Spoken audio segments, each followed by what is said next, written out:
is Leslie Osoyan for Better Wethersfield. We have another great show for you tonight. Today is Tuesday, May 23rd, 2016, and we have Masonic Care here tonight from East Hartford, and they're going to talk about some great things happening over at Masonic Care and volunteering, veteran volunteers, but we're going to really get into a lot of details as we go through our program tonight. We have several guests here tonight. Our first guest is Marie Roman. She is the Supervisor of Social Work and Counseling Services at Masonic Care. We have Wendy Worley. She is the Hospice Volunteer Coordinator. And then we have an even more special guest, Tom Mahar, who is a veteran hospice volunteer and a former commander in the Navy. And we're going to hear some really great things from him. So we're going to get started now. We're going to talk to Marie Roman about Masonic Care specifically, and then we're going to lead more into the volunteering aspect of Masonic Care. Hi, Marie. Thanks for being on the show. How are you? Thank you, Good. Leslie, for having us here. Absolutely. So just to give you a little idea, Masonic Care is actually the largest senior service provider here in Connecticut. We are from the division of the Home Care and Hospice Division, which actually is statewide. We provide services both on the home care and the hospice end to individuals both in their homes, in nursing homes, in hospital settings, especially on the hospice side. In Wallingford, there's a hospital there, and we also have assisted livings throughout the state. But we're here more to talk about our hospice program. And a lot of times people first say to me, oh, this is kind of a subject that, why are you talking about it, and so forth. But there's a lot of misnomers to hospice. One is that people think it's a place that you're going to go to. Mm-hmm. And it really isn't. It's really a philosophy of care. It's about really enhancing someone's quality of life. Yes, a doctor is saying that there's a prognosis of about 6 months or less, even though we've had people on hospice shorter times or we've had them for a few years. But the focus is really on quality of life, enhancing their life and comfort. And it's done in a place where the person wants to have the services. So it could be at the house. Some people's houses are nursing homes, so we've done them in nursing home services, and we've some assisted living, and we've also provided hospice in the hospital settings. The other piece is that people, when you think of services, you think of a patient. But what we look at is we look at an entire family unit. Mm-hmm. So it's the patient, it's their family or significant others. And nowadays, family could be anything. It's not all biological family. Mm-hmm. We've had some people in the community where their family actually was neighbors who were helping take care of them. It's also for any age. It's not just, you're 60 and above. It could be, we have people who are in their 30s, in their 20s. We have pediatrics, and we have people in their hundreds. So it really could be any age. The focus, it's a team of people, so we have nurses who really look at the medical component, making sure that someone is really achieving some comfort level. Yes, they may change medications, or they may look at some treatments, options, so they look at the medical piece. Then we have counselors, which are social workers, spiritual care, bereavement, so that we are looking at the entire whole person. Right. And that's, again, not just the patient, but it's also the entire family and extended family. We also, comfort is a little bit different too. Nowadays we have massage therapy. So, Wonderful. You don't always want to, be giving a pill to someone. There could be anxiety or need for relaxation or muscles that are spasming. So we also put in massage therapy. And in some of our offices we do expressive arts and music because we want to engage people on various different levels. But one of the bigger components that Wendy could talk a little bit about too is there's also a volunteer component. Because when we come in, we're all professionals, but what people want is people to be with them one-to-one as a person. And what we're really trying to do is look at people, and if it was me, I would want them to know Marie, who Marie is, not Marie who has cancer or not Marie who has some sort of disease. I would want them to know who I am.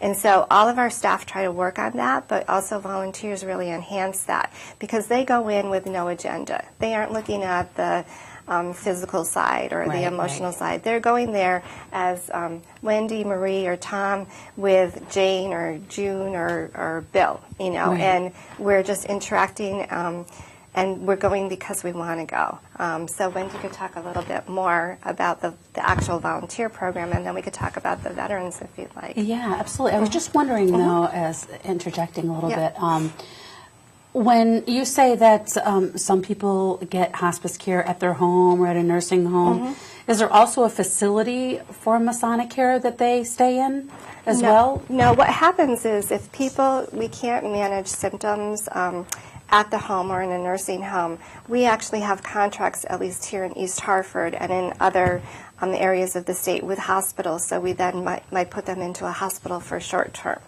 Masonic Care doesn't have a facility. However, you could be a little... The first hospice in Connecticut was through Branford Hospice.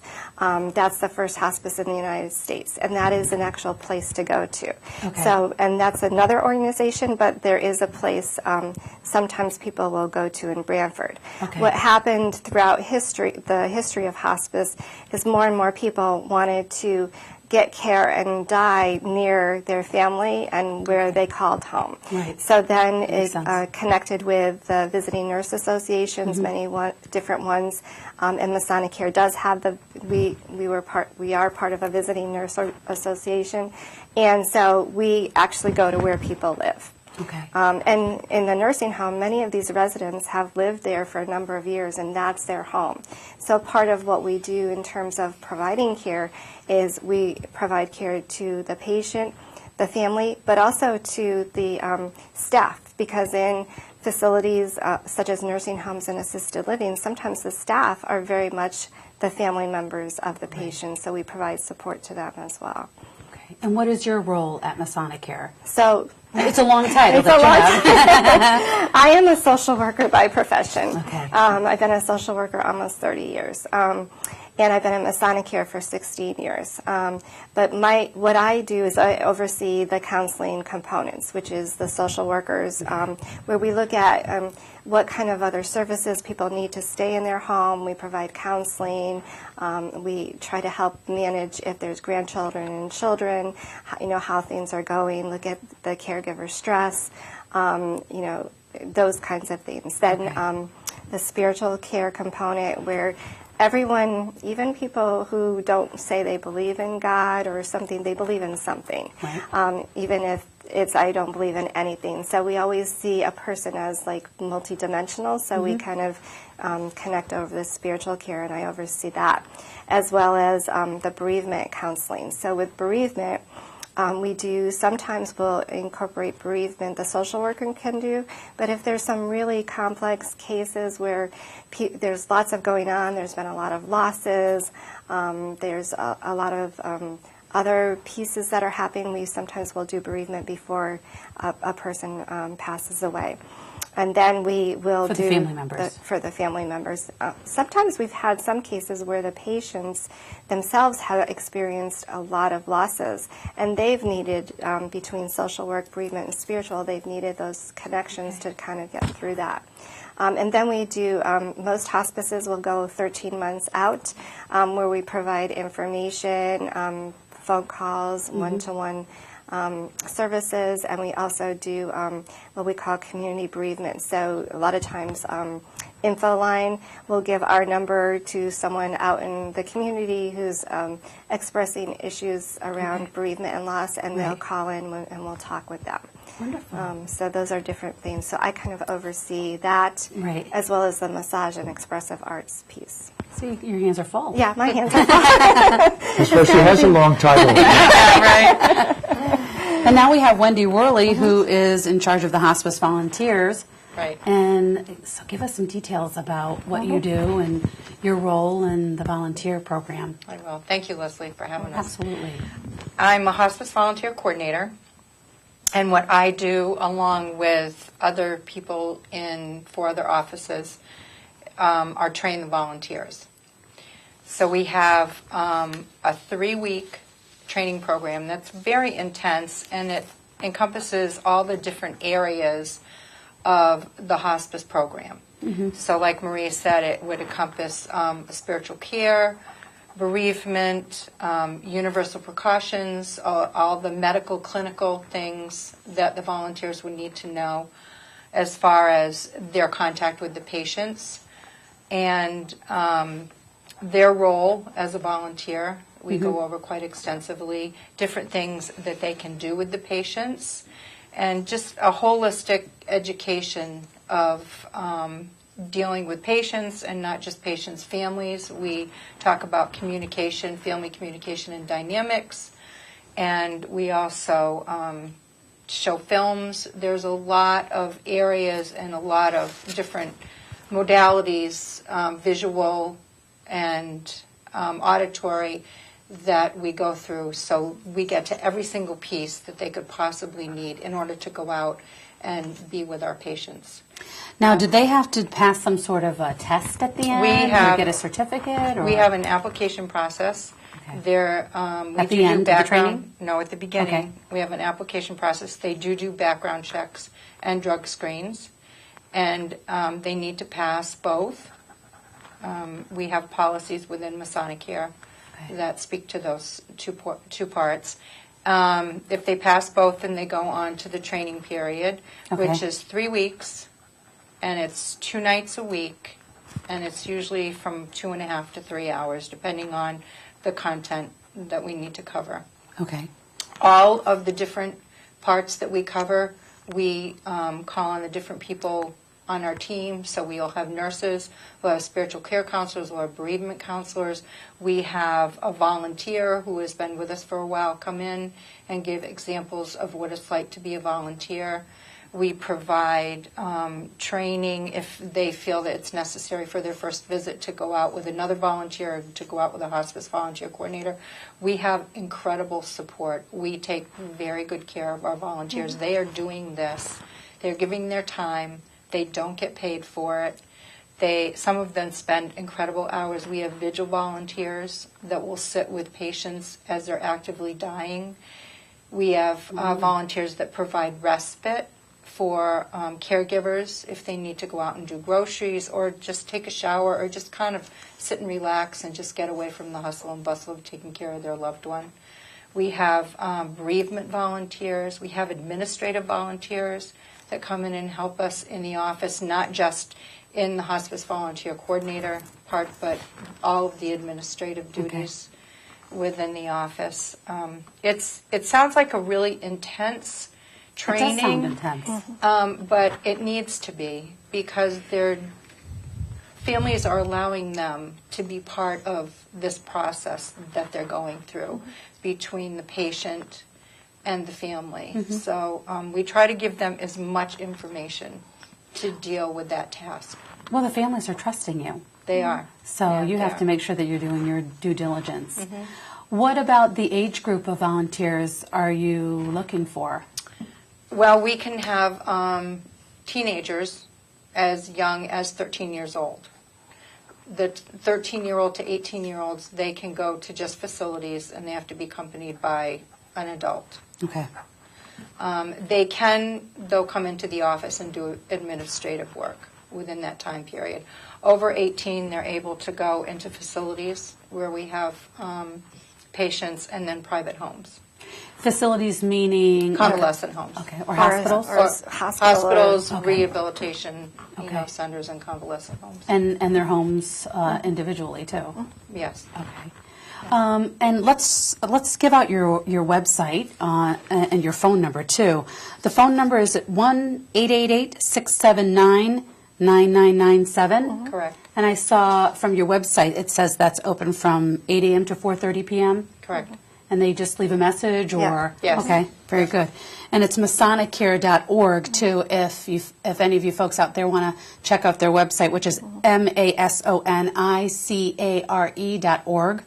I did forget to say that Masonic Care is also nonprofit, and I That's one of the reasons I stay there so long, is because to me, working for a company that's a nonprofit that is doing this with a vision of really taking care of and honoring our senior population is one of the reasons I'm there so long. But it is a nonprofit, so Wonderful. And it's not all seniors, though, right? No, no. So, Can I, we also Yes. have 6 different offices. okay. We have Newtown and Norwalk, and then we have Wallingford and East Hartford is the central portion, and then the eastern part of the state, we have Danielson and in East Lyme office. In terms of your volunteer offices as well, that's a contact. Those would be different contacts. And we're going to have that information, the contact information for those offices on our screen as well, so you'll be able to see that out there. So let's talk more about the volunteers. When they pass the, if we want to call it pass, the training session, Right. and they're ready and they're over 18, they're allowed to go in someone's home. And what's the first thing that they would be doing? I provide them with all the demographic information. Okay. Then I give them a contact, the primary caregiver. They contact the primary caregiver. And like Marie had stated before, she wants to be known as Marie. She doesn't want to be known as a person with a terminal illness. So the reason why we have the volunteers call the caregiver, to introduce themselves and to find out what the patient, what kind of activities they like to do, what they did as, if it's an elderly person, what they did throughout their career, just to get some information so when they go in, they can provide some activities or different things that they could do with the volunteer. And some of the things that they do are life review. Patients might want to make an account of their life for as far as they want to go back. They can play cards with them. They can play board games. They play music, take them to activities if they're in a facility. There is one thing that we don't allow the volunteers to do are hands-on care. So they don't have any responsibility to do anything with the with the patient that requires hands-on care. They can't even feed them. Okay. And if they're at a facility or they're at their home, are they able to leave the premises? No. No, okay. No. I didn't think so. No. And At what the facility, if They they're could in a go wheelchair outside. or if they're ambulatory, they can take them out for a walk. And a home, they can also Okay. take them out for a walk. Yeah. So not all hospice patients or folks are immobile. No. Okay. No. Because Yeah. some folks out there might think that Oh, no. they're bedridden or they're in so much pain that they can't move. And if we're doing our job right, they aren't in a lot of pain. And the other thing that is interesting is the state of Connecticut is number 50 on the list of states in terms of people going on hospice earlier than. And so what we're finding in Connecticut, especially, that people go on hospice, I don't want to say a little too late, but a little too late to really get the full use of all the services. And there's been some studies that people who go on to hospice, there was a study, I think it's out of Yale, with lung cancer patients, that those who went on hospice versus continued to do the aggressive treatment or do nothing, the ones on hospice actually live longer. Because if you're focusing on comfort and quality of life, for some reason, it seems like people kind of, are so comfortable that they're. Right. It doesn't mean people won't die Like the mind over next body day. kind of Yeah, thing, maybe? it could be, but I think focusing with Alzheimer's and dementia patients, especially, sometimes we actually graduate them from hospice because they've gotten so much other extra care. Okay. That with the home health aide or with a volunteer or the nurse may have suggested to take a bunch of medications out that really were making them sicker or changing medications that are making them better. We might be doing one-to-one stuff with a home health aide where they're helping with feeding and so forth, that we actually see graduation rates. And hospice isn't like a one-shot deal. So either they can people graduate because they're doing better, or some people, there may be a new treatment out there that they want to try, that the doctor all of a sudden says, yeah, there's this new thing, and they want, so they could say, you know what, I'm going to go off hospice, I'm going to go and do some aggressive treatment.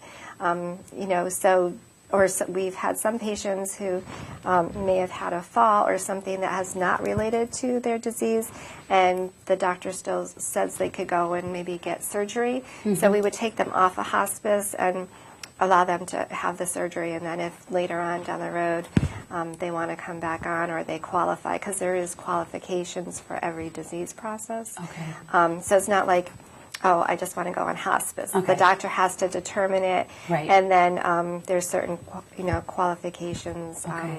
for it. But we find that people who go on really late, like they're actively dying, it's like you feel bad because there's so much more you could do to support Right. the whole system. Right. And maybe some life review, or maybe, some other things that waiting too long, we can't help them with. Yeah. And again, the focus is really about that day-to-day living, like how can we make that moment in time really special for you? Right. How can we make you comfortable enough so you can have those special times with your family? That's really the focus of hospice. That's fantastic. Yeah. I can give you love an hearing that. example. This is a really nice story. One of the gentlemen that we had on hospice, he wanted all the ladies in his family to get Valentine's Day cards. And he did pass before Valentine's Day, but all the cards, the volunteer got all the cards ready. He dictated what he wanted to put in each one, personalized each one, and then they were given to his loved ones, the female loved ones, on Valentine's Day. So it was a really special gift that That they is got, special. even after he had died. Wow. He must have felt comfort in doing that. Let's get back to the volunteers again in terms of contacting their a patient's medical provider. Are the doctors,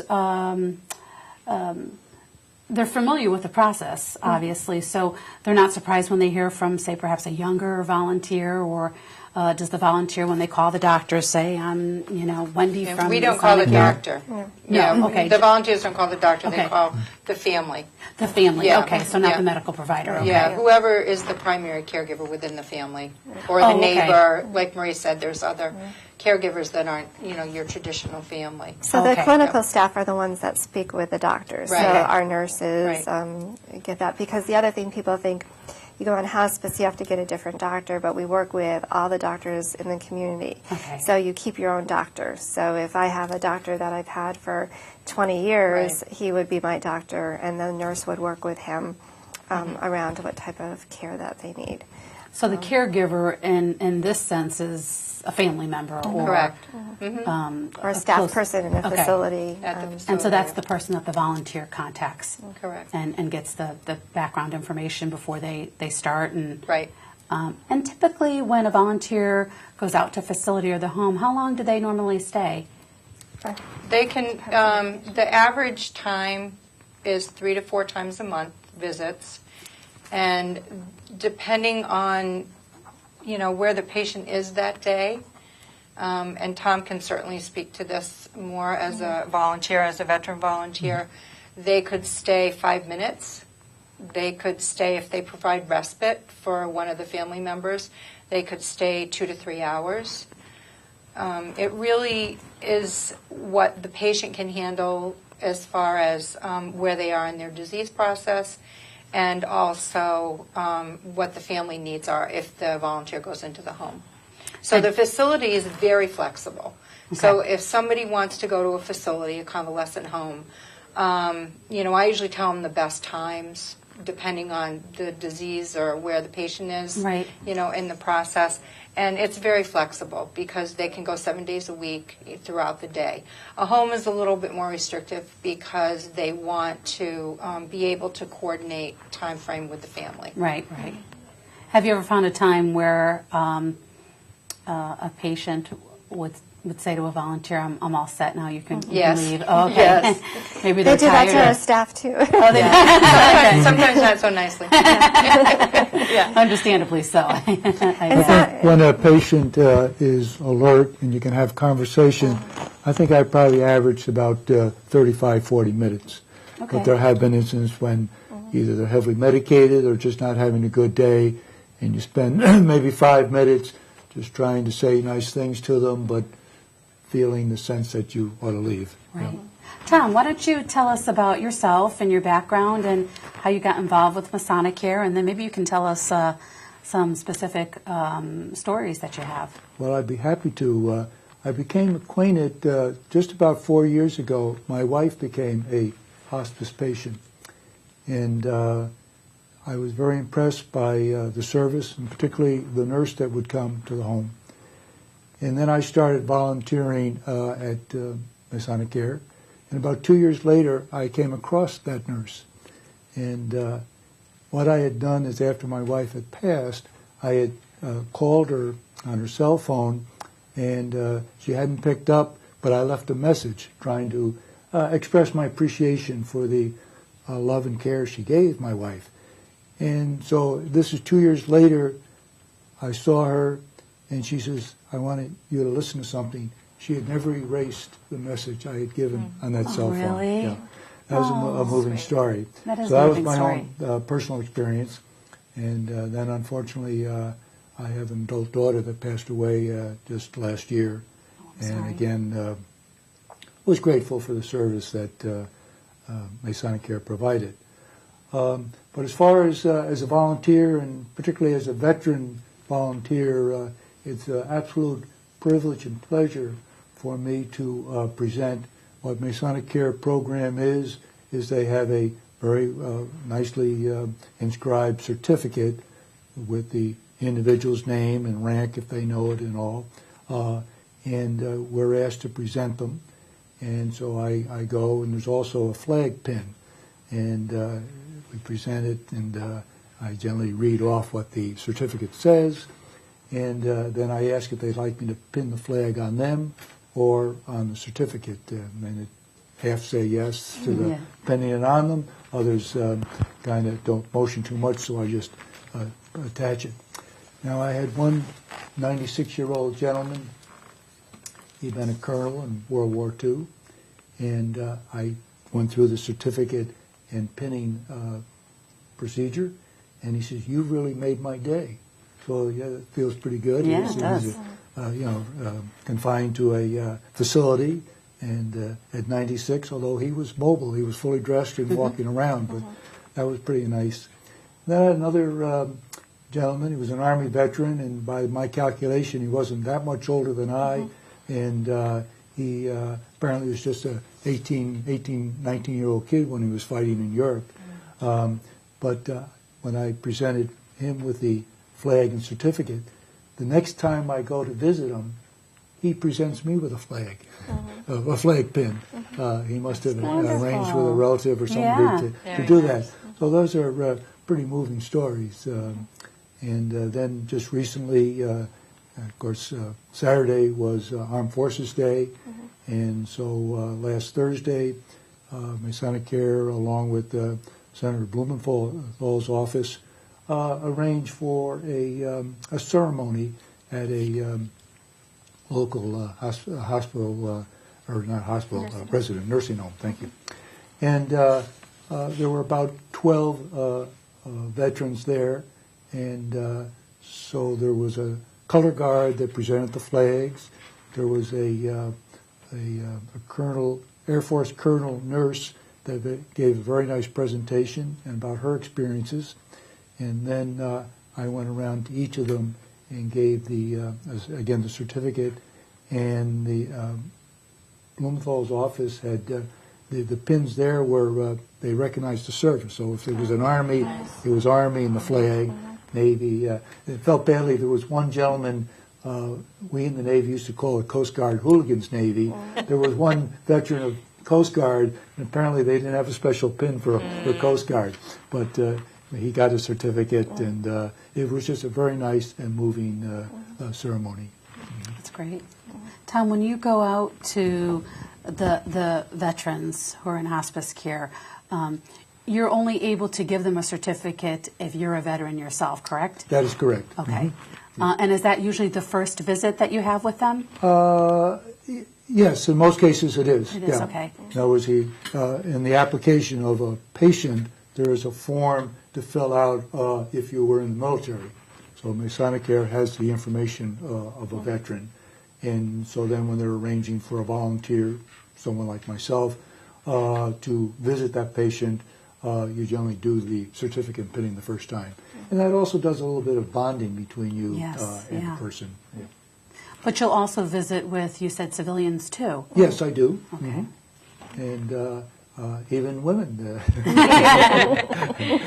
So typically when you go and you're visiting a hospice, do you call them patients? I've been saying patients. We call them patients Yeah. because it's a medical model, but I mean, Okay. the volunteers, I think, just call them whatever their name is. Yeah. What typically do you do? What are some of the things that you've done with some of the patients? Well, mostly it's a conversation, but I, of course, have a little bit of a background. That was interesting. One of on the background does include the birth date. So before I went in the room, I look at it, and his birth date was the same as mine. Oh, wow. And then I'm kind of wondering, why am I allowed to be bopping around like this, and this poor gentleman's in a hospice bed? But Yeah. I know a little bit about them, or I ask them, and so we talk about their military service if they want to. Some want to talk about it, some don't. I talk about their family. Generally, in their room, most of them have pictures. It's kind of nice. So I'll go over to the pictures and I'll say, who is this? And sometimes it'll be the grandchild, and they'll light up and tell you that's the grandchild. Yeah. And then there's others where there's this handsome young man and a nice-looking lady, and I'll say, is that you? And it is. So it's kind of that kind of dialogue and conversation. So when you're there, how are you feeling? Do you feel that you're helping them? Do you feel that it's a good thing that you're there? What do you take from it? How does it make you feel? You must get some... That's a great question, and I think the feelings are mixed. In other words, when that one gentleman said, "You've made my day," and the time the veteran patient had a flag for me or flag pinned, then there's other times, especially the 5-minute visits. Yeah. It did. Now recently, I did where I guess it was respite care because the healthcare worker had to leave for a couple hours, so it was arranged that I would go there. Right. And that individual could not speak, but I was talking and kidding about the Yankees and the Red Sox, and his eyes kind of lit up. So he couldn't speak, but still. And then when his wife came back, she was just so grateful and thanked me so many times. And here she is living with this situation. Yeah. I believe the gentleman's been like that for 4 years, in a bed, at home. That's I have tough. it in the living room. So I guess by and large, I kind of now feel that it does mean something. And if that's the case, then I feel good. Yeah. Yeah. So you don't take it personally if it's only a 5-minute visit, or did you in No. the beginning? No, not You at didn't? all. Okay, good. Not at all. Because you know what? There are days I don't feel like talking to people. I know, right? I don't want to But visit. no, it's a little disappointing because you're there kind of wanting to Yeah. do a little bit of rah-rah, and Yeah. it's just not the day for them. Right, right. But I guess it's a good thing that you don't take it personally. I don't. Is that the message that you would want to give to the volunteers? Yes, and we also do a lot of extensive training besides the The 3 3 weeks? weeks Okay.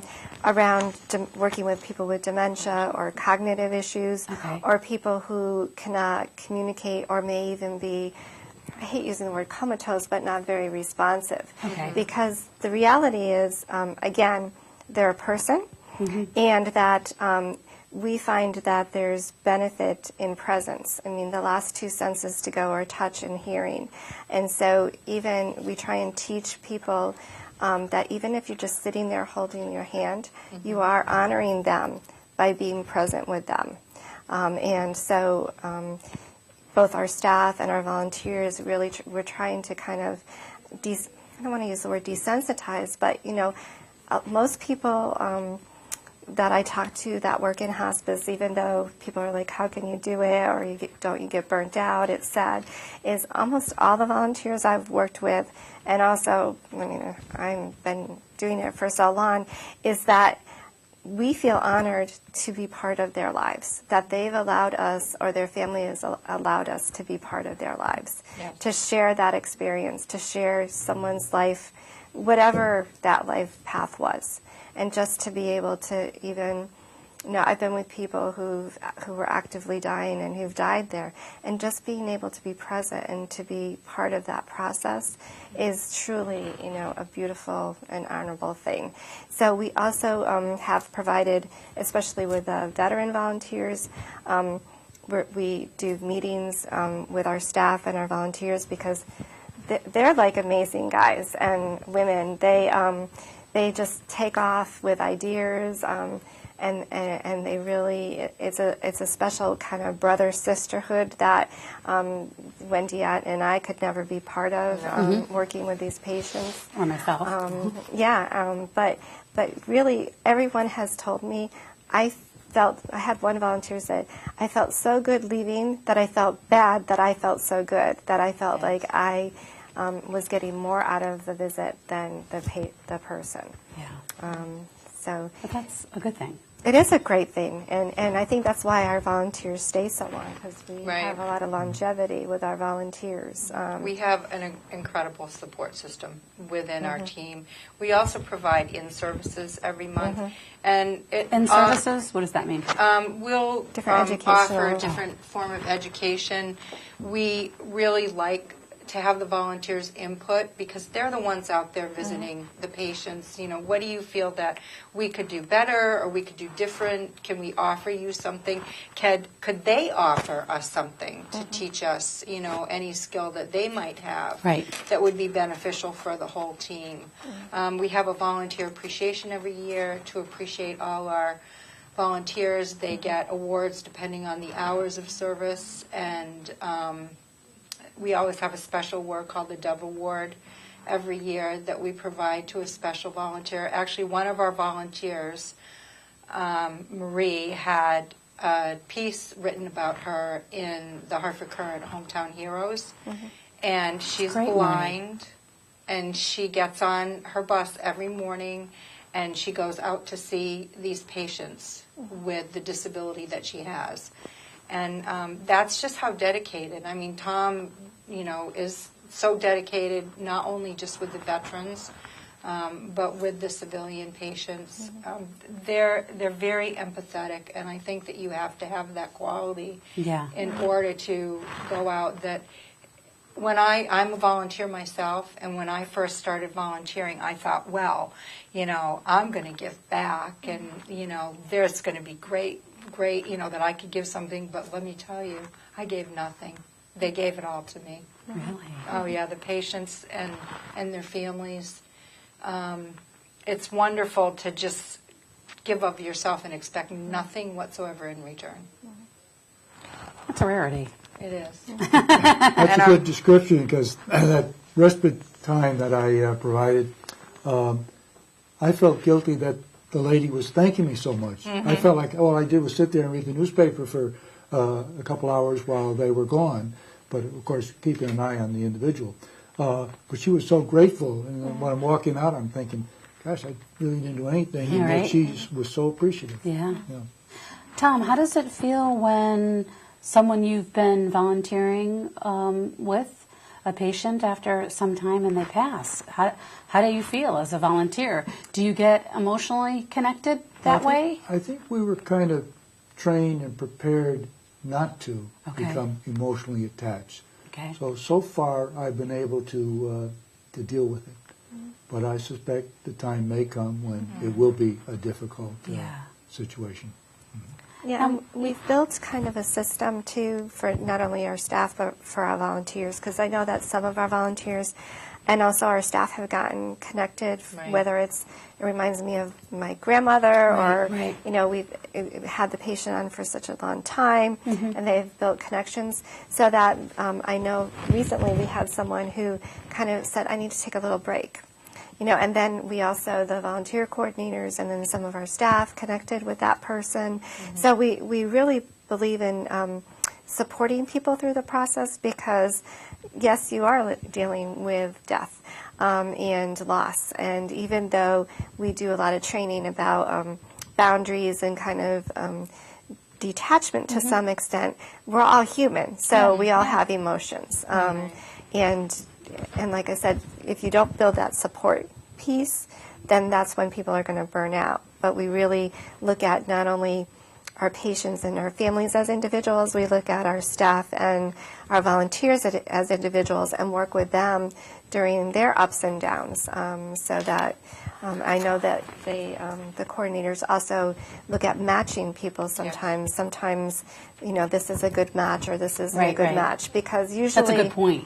Usually what we try to do as the clinicians, the nurses, and the social workers is try and let the volunteer coordinators know kind of this is, you know, what's going on with the person, this is who they are. We have weekly team meetings where we talk about patients as a whole group.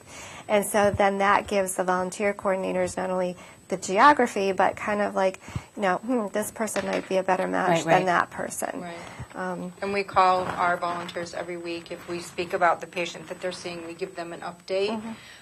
So we want them to know when they go to see them next what to expect, especially if the patient has declined. Okay. So we support them that way. We also invite them to come to the team meetings so they can have their input. They send us, every time they have a visit with the patient, they send us a visit note. So Is that required? It is required. yeah.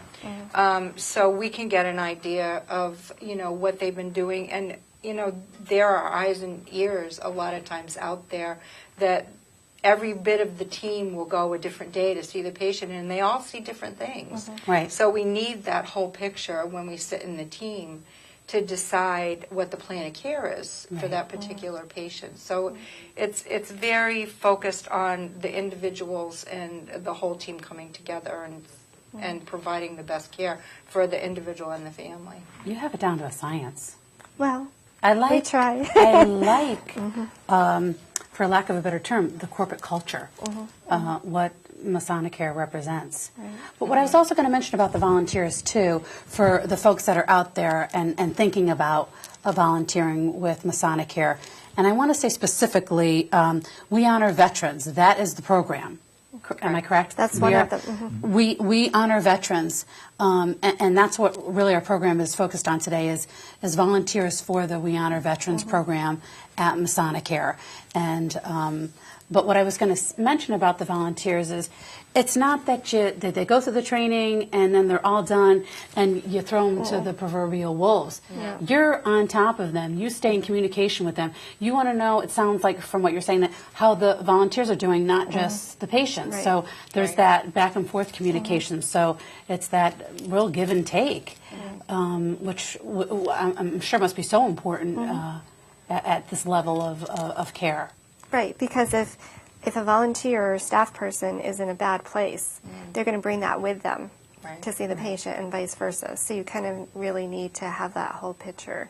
Right. You know, if you want, I could tell you a little bit more about the We Honor Veterans Yeah, program. I think we should really highlight the Yes. We Honor Veterans Seeing program. on Memorial, Yeah. we just finished Armed Forces Day. Yeah, and Memorial Coming up on Day Memorial Day. is Yeah. this weekend. Yeah. Right. So We Honor Veterans is actually a national program. It was developed by the Veterans Administration and what we call the NHPCO, which is the National Hospice and Palliative Care Organization. And what they decided, they're like, the Veterans Organization does really good, or they attempt to do good care with the veterans, Yeah. and the NHPCO has all these hospice organizations and palliative care organizations that do really good end-of-life care. And shouldn't we blend the two together?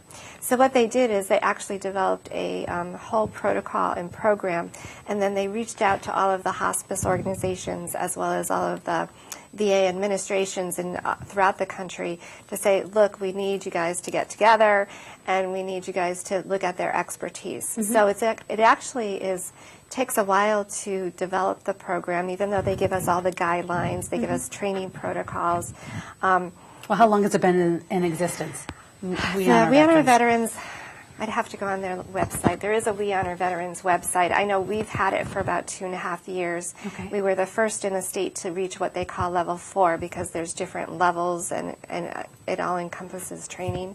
But what I like about the way we've decided to kind of do it is that the first thing is that instead of in some organizations, they've identified 1 or 2 people to be like the veteran experts. But what we've really identified is that all of our staff and our volunteers that are part of the We Honor Veterans program are all trained in issues related to veterans, because veterans are very unique individuals, just like children are unique in terms of there's needs that are a little bit different because of their military service that we might not see with the civilian population. Right. So we've had people from the VA or people who've worked with veterans or veterans themselves kind of help train our staff in various different things, from resources to PTSD to treatment protocols. And then we've gone out to different veterans organizations, not just the VA. Like I've been out to the American Legion, I've been out to the Sojourners, we're reaching out to a bunch of other organizations to, again, collaborate. And we're also part of an organization that meets monthly in Middletown of all kinds of veteran connections. So that's one piece, is really getting people to be sensitive to that. Okay. The second is that every hospice patient that comes on service at Masonic, we, as Tom had said, is we identify whether they're a veteran or not, or a spouse of a veteran or not. Up in our East Hartford branch, we kind of have piloted, where we actually are looking at our home care patients as well. So those are people who may have a joint replacement or have been in the hospital, and we're identifying them as veterans too, because there are some potential resources that they may be able to have, or again, ways of looking at things differently by knowing that they're a veteran. So we do that. So from there, we look at if they're a veteran and they're in a hospice, or what we call our palliative care program, which is kind of that people are still wanting aggressive treatment, but we're really kind of focusing on comfort. We then will say, we'll get a certificate out to them. Anyone can do the certificate, but it's really special to give the certificate. The pinning has to be a veteran. Okay. So we, like if I went out and gave the certificate, I couldn't actually pin the veteran. Okay. And what the other component is on our, as part of the program, but what's really special with the Vet-to-Vet volunteer program is we've had many instances of patients or people, veterans, who really have not, because of the, you might want to call stoicism or the military culture or the experiences they may have based on when they served, they really aren't communicating with our staff in ways of letting us know what they really need. Right. And we've had a few instances. We had a gentleman who could tell that he was in pain. You could tell he was in pain, but of course, you know, I'm fine. So the nurse didn't know what to do. You could tell that he was very quiet, withdrawn, and that there was something else going on, but he wouldn't open up to the social worker or spiritual care. We got a veteran volunteer out there who just started connecting, and slowly he opened up, and then he opened up to the clinical staff who can really support him. Okay. So there's that, like I said, that brotherhood, sisterhood, that parallel experience. That's what we all want. We want to have connections with people who have that parallel experience to ours. So. Right. And some of these veteran patients have never discussed their experiences, but they're able to discuss them with Tom or another veteran volunteer because they understand, what they went through. So the Vet-to-Vet program is under the umbrella of We Honor Veterans? Yes, it's a component of that. Yes. Okay. And so are you looking just for veterans for volunteers or just volunteers in general? We would like both. Both. Okay, both. We would like both because you can never have enough volunteers. Right. I know in our East Hartford office, we average over 200 patients a day. So, and I know the combined of the Norwalk, Wallingford, and East Lyme office, it's about between 180 and 200 as well. So there's plenty of opportunities. Also, being nonprofit, there's limits sometimes, and our office volunteers are just as valuable as the ones that go out to visit our patients. They help in ways that we can't afford to have extra support staff for. Being nonprofit, right? Being nonprofit. And So you can do all, if I can say, Right. because You can. I do that as well.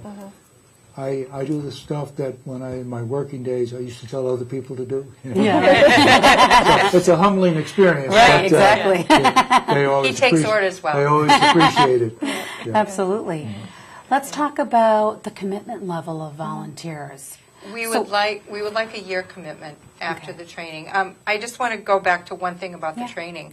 We train all the volunteers, the veteran volunteers and the volunteers the same. Okay. But the veteran volunteers, we have a separate piece for them Okay. after the training is completed. Okay. So they will come in for that. So they're aware of what We Honor Veterans does and what Masonic does for the veterans. Okay. And your office is actually located in East Hartford, although you have several other offices throughout Right. the Correct. state. So Right. being that we're in Wethersfield, you probably get more folks interested in contacting you at the East Hartford Right. office. So let's throw out that number. Wendy, where can they reach you? They can reach us at 860-528-5195. That's the East Hartford Masonic Partners Office. We are actually in a partnership with St. Francis Hospital, the East Hartford. That's kind of a separate entity than the rest of the Masonic Home Health and Hospice. And typically, what towns would you put volunteers? it depends on where they live, I'm pretty sure, Okay. because the East Hartford office is pretty large. It's what we It's call Greater all of Hartford. Hartford, yeah. Oh, okay. But say people coming from who live in Wethersfield would Okay. probably be going to Newington, Wethersfield, Rocky Hill, Glastonbury. Glastonbury, Oh, okay. the I local love West areas. Hartford. I can tell you where we need volunteers right now. Tell us, yeah. We need volunteers up in the Granby area, Simsbury, Avon, Granby area, Farmington, the western part of the state. We need volunteers in Enfield, Summers, that part of the state, up in the, Glastonbury, Marlborough, South Windsor. It's a large area to fill. We go all the way from Enfield north to Tolland east, and Glastonbury, Marlborough is going the southeast, and then the western part of the state would be Farmington, Avon, Okay. Granby, Bristol. Bristol. And so- Kensington and New Britain also. Let me throw that out. Kensington, that's Yeah. not far either. So 3 to 4 times a month typically is what you're 3 looking to for. 4 So times a month, that's yeah. not a real huge commitment at all, 3 to 4 times a month. And you're asking the volunteers to give you a year, Yes, to a year give it a commitment. chance, because you are investing a lot of time We are. and resources to educate them. But we Kind of. understand that things happen in, Yeah, in someone's absolutely. life. Yeah. So we're not going to hold them. Right, right, if right. there's something, they need a break, they need a leave of absence, we are very accommodating. And we've had snowbirds. We've had people. We have snowbirds. They take off all winter. Yeah. Yeah. Yeah. Well, I guess that's understandable too. Oh, of course. So we know that we can reach you at the East Hartford number. We are going to put some other numbers up on the screen too for your other offices. Yeah. But they certainly anyone can contact either one of you or at your Yes. local office, and you can refer Right. them to any of the other Or they offices. can as call well. the helpline. The helpline. 888-679-9997. And the helpline is also helpful not only for being a volunteer, but if anyone is interested in what other services Masonic Care provides. Yeah. There's a whole range of services that they provide, so the helpline can give that information. The other thing in terms of volunteers that we've had kind of specialized volunteers, we've had people who are musically inclined or artistically inclined or have had, I forgot the exact training for the pets, but we have some animals, but they go through a Creature training. comforts. I forgot about the pet volunteers. Yeah, and they have like Right. they're trained outside. What is it through? There's Delta and a couple other Right. So again, it's about they have to be certified. Yeah, pets. enhancing people's life. So we have some people who come in with dogs and. Oh, I see. Their things like- own dogs? Or? Thank you. I Oh. forgot Yeah. totally about that. Yeah, so if someone is Delta trained or wants to go through the Delta program or one of the volunteer programs for animals, we do take volunteers because many of our patients have had animals in their lives and they're in a place where they can't. And so, again, being with a person, it's various different ways. Music is a huge thing with all of our patients. Listening to music? Listening to Yes. music, playing music. We have Singing? we have someone who sings. We again try to figure out what it is that they like. We've had people who love hymns, and so they sing hymns. With our spiritual care volunteers, many times we've had volunteers say the rosary with patients or do certain readings. In Spanish. And we've also, Spanish. yeah, that's an area that we always need volunteers. Yeah, is Spanish folks, speaking Spanish and volunteers. Polish speaking, because we, hospice is for everyone. I hate to say it, but all of us are going to die sometimes, and so it doesn't matter what race you are, what ethnicity you are, how rich or poor you are, or how old you are. And if you think about if you have a doctor saying, it's looking this way or that way, wouldn't you want to have some people who are going to say, well, it's looking that way, but let's look at today and how can we make today special? Right. What can we do that makes it special for you?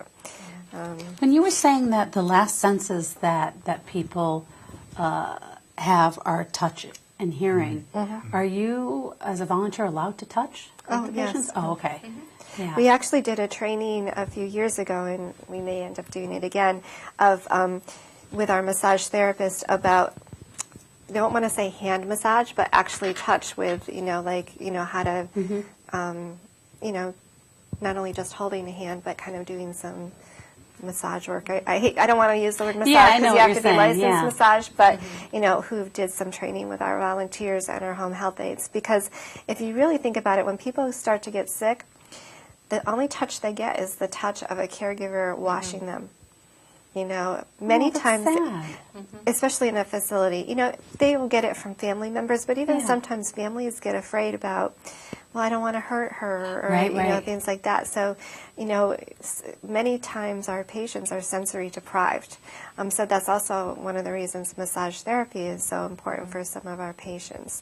Because if you think about it, as a little child, having your mom hold your hand or Yeah. things like that, those are so important, especially if you can't communicate anymore. Just having someone with you. Tom, have you done that, where you've held someone's hand? I shake hands when I come Yeah. in a greeting and when I leave. Okay. I do that. Yeah. And again, I sense that it's appreciated. Yeah.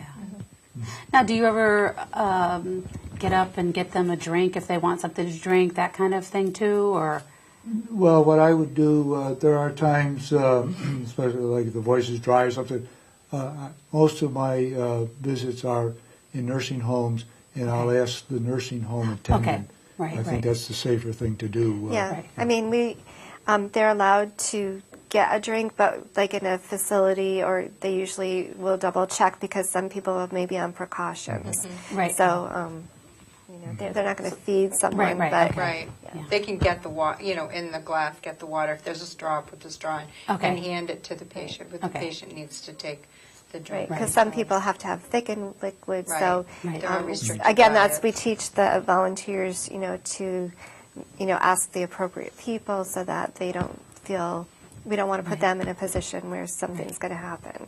Right. Okay, so as we are wrapping up, let's just talk about the process in terms of you getting a call from a volunteer, and what would the first thing they would have to do? Do they have to meet with you, Wendy, first, or would you send them on an application? They complete it and send it in? If they would call me and I would get down their demographic information, I would send them an application There's also sensitivity questions just to kind of see where they are in their journey with death and how they deal with it. Because if somebody's just lost a loved one in too short a period of time, it might not be a good time to volunteer. So we want to know that, and we want to be sensitive to that. Then after they fill the application out, and there's a criminal background check sheet also, then they would call me, and I would schedule, or one of the hospice volunteer coordinators, and I would schedule an appointment with them, and we'd do the initial interview. And Over the phone or in person? no, in person. So they come into East Hartford? Yes, they come into East Hartford or what other office they want to, that they live near. So we'll do the look over the application. The initial interview has a couple other questions about life and death, and just to kind of give us a little idea about where they are and whether they'd be a good fit for hospice. Then when the background check and the drug screen comes back, the drug screen comes later, but the criminal background check comes back, then we will schedule them for training. We like to have them come into the class for training because we've seen that the dynamics between all of the people that are in the training class is very helpful. There's a lot of ideas.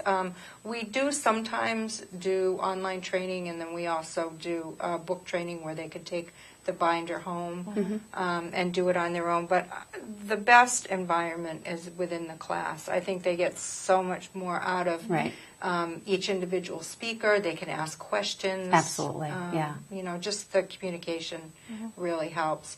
And then they have to get a lot of different things together. They have to have 2 TB tests for PPDs, then a physical form. If they had a physical within the year, they can just have the doctor sign that. And then we need some paperwork signed. And they come in for the final interview, and then I ask them their availability time, the time, the day, and the area, the demographic area that they would like to service, whether or not they want to go to convalescent homes versus homes, if they want to be a vigil volunteer, sit with someone that's actively dying. And then we talk about, I'll give them an example of some things, different visits, that they may go on. And then I always ask them, do you want me to come with you on your first visit? Are you okay to go on your own? Or we can call a seasoned volunteer like Tom to go out with them. And then from that point, if it's in the area that they would like to be in, if we have a patient in that area, then we will call them and give them all the information they need. And they're on their way. Yeah, and they're on their way. And like I said, we have an amazing support system.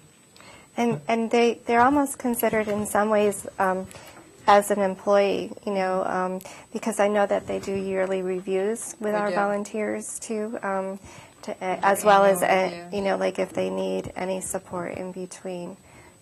So it is. Well, it's a role that they obviously have to take seriously. I mean, it's not just a simple application and you're chosen to volunteer. I mean, it's someone who has to obviously have the maturity and the availability and the willingness to really give that commitment. So. And after each visit, you complete a form and submit it, and they arrange it. You can do it online.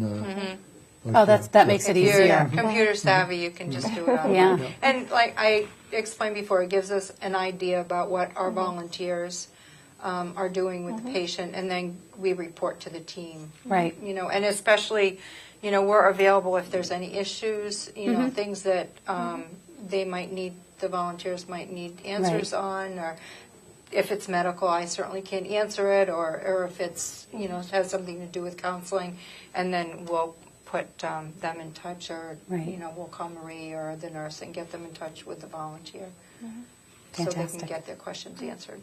So let's highlight again, it's We Honor Veterans. That's the program. A subset of that program is Vet to Vet program. And Masonic Care is looking for volunteers, veterans, non-veterans. You can call their local office in East Hartford at 860-528-5195. We are going to be listing on our program, too, their other offices and contact information. Any final comments you want to make about the We Honor Veterans program? I just think it's an amazing program that the patients and the volunteers, it's just, I can't say enough about, I have learned so much just from working with them. The men and women that volunteer are amazing, and not just the Vet to Vet program, but all of our volunteers.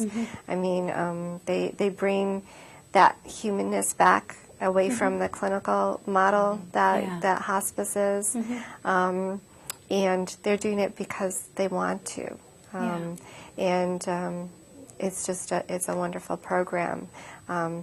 And I've learned more and respected more, too, our veterans, you know, even our military personnel. I have family members who are in the military, but it just kind of brings you back to, wow, you know, they've done an amazing job for all of us to keep our freedom. And we're also hopefully moving towards, as part of the program, not only the veterans but their spouses and their family members, because they served in many of the processes as much as the person who served in the military. Certainly in a different capacity, but they gave to our country as well. Now, I might just comment as a volunteer that you get more out of it than you give. So it's gratifying. Very. You know, someone once told me that you'll feel better if you stop thinking about yourself and think about other people. So this really kind of embodies that. So again, let me give you the East Hartford number to Masonic Care. We Honor Vets Volunteer Program. Please give them a call, 860-528-5195. Their website is Masonicare, MASONICARE.org. And please give them a call. They're always looking for more volunteers. Thank you for watching our program tonight, and we'll see you again soon. Good night, everyone.